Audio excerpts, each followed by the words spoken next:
नमस्कार, AMV network देख रहे हैं आप। आपके साथ मैं हूं बबीता। उत्तराखंड की खबरों की ओर रुख करेंगे तो कांग्रेस प्रत्याशी गणेश गोदियाल को ईडी का नोटिस जारी हुआ था।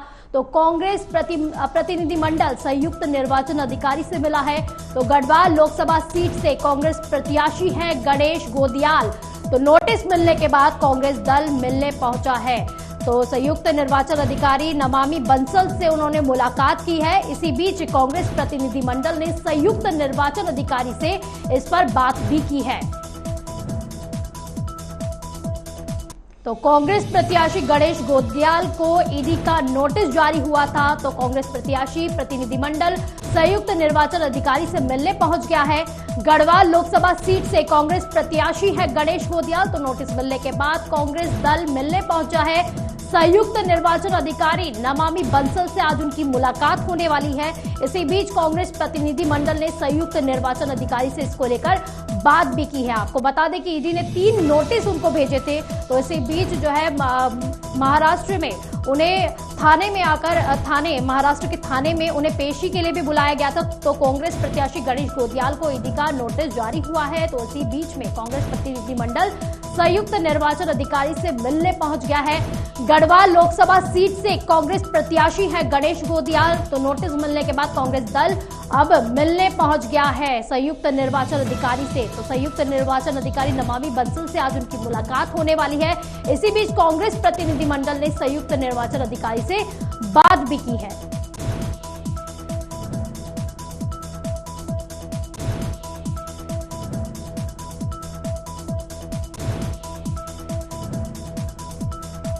तो इससे पहले भी गणेश गोदियाल ने प्रेस कॉन्फ्रेंस की थी और बीजेपी पर निशाना साधा था। उन्होंने आरोप लगाया था कि जानबूझकर उन्हें परेशान किया जा रहा है बीजेपी की ओर से।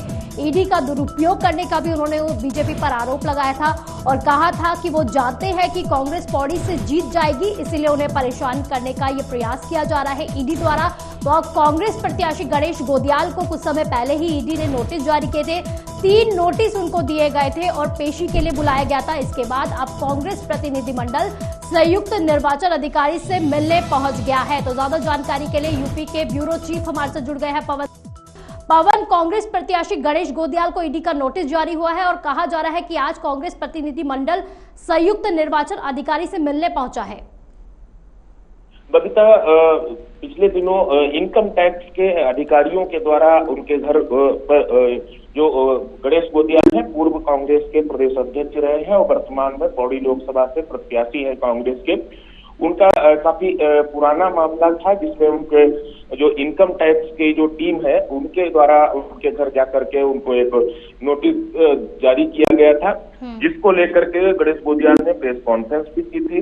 और कांग्रेस के एक प्रतिनिधि मंडल ने चुनाव आयोग से अपील भी की है कि इस समय इस तरह की जो कार्रवाई है वो ठीक नहीं है और इससे कहीं न कहीं जो द्वेष भावना से भारतीय जनता पार्टी के इशारे से और मौजूदा सरकार के इशारे से इनकम टैक्स के जो अधिकारी हैं वो इस तरीके की कार्रवाई को अंजाम दे रहे हैं। लेकिन वहीं भारतीय जनता पार्टी ने भी इसे कानूनी प्रक्रिया बताया है, लेकिन कांग्रेस पार्टी इस पर सरकार के ऊपर आरोप लगाती हुई दिखाई दे रही है। हालांकि गणेश गोदियाल का कहना है कि हमारे साथ सहानुभूति है, कांग्रेस एक अच्छा चुनाव पौड़ी में लड़ रही है और जिस तरह से हमको जन समर्थन मिल रहा है उससे बौखलाई हुई भारतीय जनता पार्टी की सरकार ने ये हमारे ऊपर कार्रवाई निराधार कर रही है। तो पवन, इससे पहले जो है आईटी का जिस तरह से आपने जानकारी दी है, आईटी ने उन्हें नोटिस भेजा था, तो अब क्या ईडी की तरफ से भी उन्हें नोटिस जारी किया गया है?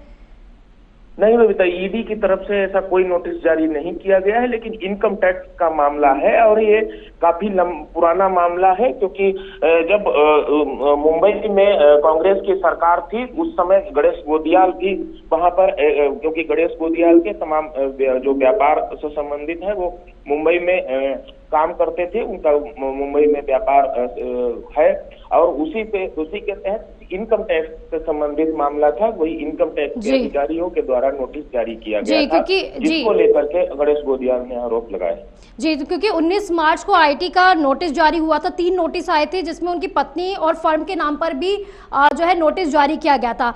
तो पवन, क्योंकि 22 मार्च की तारीख दी गई थी, महाराष्ट्र के थाने में आयकर विभाग ने उन्हें व्यक्तिगत तौर पर पेश होने के लिए कहा था, क्या कुछ इसको लेकर भी जानकारी मिल रही है? क्या वो पेश होंगे आज? हालांकि अभी इस बारे में अभी निश्चित नहीं है, क्योंकि अभी गणेश गोदियाल ने कोर्ट से उससे ये गुजारिश की है कि हम प्रत्याशी के रूप में पौड़ी लोकसभा से हम प्रत्याशी हैं कांग्रेस के अधिकृत, और ऐसे में मुझे कुछ दिन का समय दिया जाए।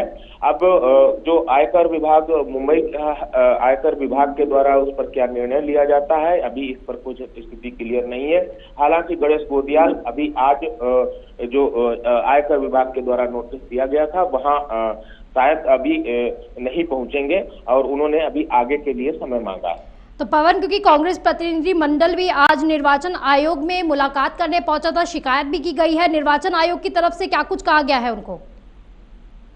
बिल्कुल, जब कोई भी निर्वाचन आयोग जो चुनाव आचार संहिता लग जाती है और उसके बाद में सारी गतिविधियां, जो भी सरकारी गतिविधियां होती हैं, वो सब चुनाव आयोग के हाथ में हो जाता है, निर्वाचन आयोग के हाथ में हो जाता है। और ऐसे में जब कोई भी पॉलिटिकल पार्टी के ऊपर कोई एलिगेशन लगाना होता है तो वो निर्वाचन आयोग का ही दरवाजा खटखटाता है। और इस तरह से जब प्रत्याशी के ऊपर ही आयकर विभाग के द्वारा नोटिस जारी किया गया, उनको तलब किया गया था, तो उसको लेकर के जो सत्ताधारी पार्टी है उस पर आरोप लगाते हुए कांग्रेस पार्टी के तमाम प्रतिनिधि मंडल ने वहां पर मुख्य चुनाव अधिकारी से मुलाकात की थी, और उस पर उन्होंने ये शिकायत की है कि जिस तरह से ये द्वेष भावना से हमारे प्रत्याशी को डराने और धमकाने के उद्देश्य से इस तरह के नोटिस इस आचार संहिता के दौरान जारी किए जा रहे हैं, इससे कहीं न कहीं जो सत्ताधारी पार्टी है वो विपक्ष को कमजोर करने का प्रयास कर रही है। इस पर ये चुनाव आयोग संज्ञान लेते हुए इस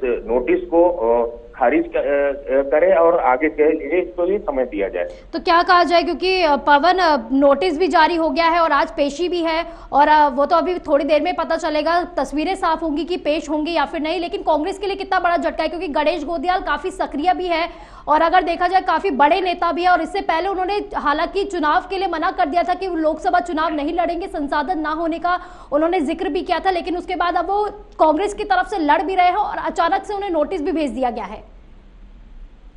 बिल्कुल बिल्कुल बबीता, जिस तरह से उनको नोटिस भेजा गया है उससे कहीं कहीं जो गणेश गोदियाल की है, गणेश गोदियाल की स्थिति है वो असहज है, और ऐसे में